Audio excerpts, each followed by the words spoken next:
High বন্ধুরা, আমি class 9-এ পড়ি এবং তাই আমি আপনাদের জন্য একটা নতুন মাধ্যমিক যে কোয়েশ্চেন পেপারগুলো হয় সেই কোয়েশ্চেন পেপার প্রতি কটা কোয়েশ্চেন পেপার সলভ করে আপনাদের উত্তর সমেত প্রশ্ন দেখাবো। চলুন শুরু করা যাক। এই মাধ্যমিক কোয়েশ্চেন বাজ পুরো শেষ করে আপনাদের দেখাবো। ওকে, ঠিক আছে, শুরু করা যাক। এটা ইতিহাস 2022 সালের কোয়েশ্চেন পেপার। সত্যজিৎ রায় যুক্ত ছিলেন শিল্প চর্চার ইতিহাসে। রেশম আবিষ্কৃত হয় প্রাচীন চীন দেশে। নিষিদ্ধ শহর বলা হয় লাসাকে। বঙ্গদর্শন সাময়িক পত্রটি ছিল একটি মাসিক পত্রিকা। নীলদর্পণ নাটকটি ছাপা হয়েছিল ঢাকায়। রামমোহন রায় এর পরবর্তীকালে ব্রাহ্ম সমাজ পরিচালনা করেন দেবেন্দ্রনাথ ঠাকুর। বাঙালি পরিচালিত প্রথম বাংলা সংবাদপত্রটি হল বাঙাল গেজেট।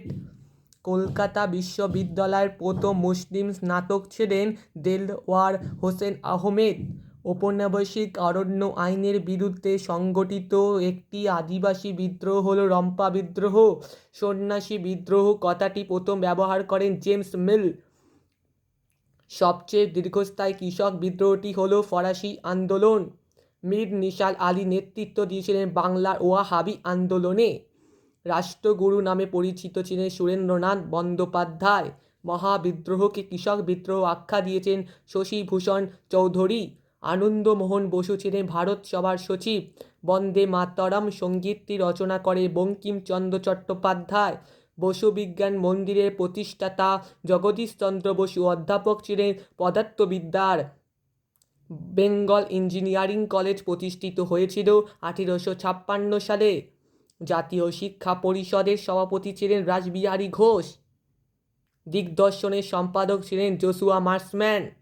আপনাদের পরের ভিডিওতে আবার দেখা হবে 2022 সালের প্রতি কটা ক্লাসের প্রতি কটা সালে কোয়েশ্চেন পেপারের 20 নম্বর যে শর্ট কোয়েশ্চেনগুলো থাকে সেই শর্ট কোয়েশ্চেনগুলো হয়ে যাওয়ার পরে আবার আরও যে শর্ট কোয়েশ্চেনগুলো থাকে সেগুলো একসঙ্গে দেখানো হবে। Tata, bye bye, see you.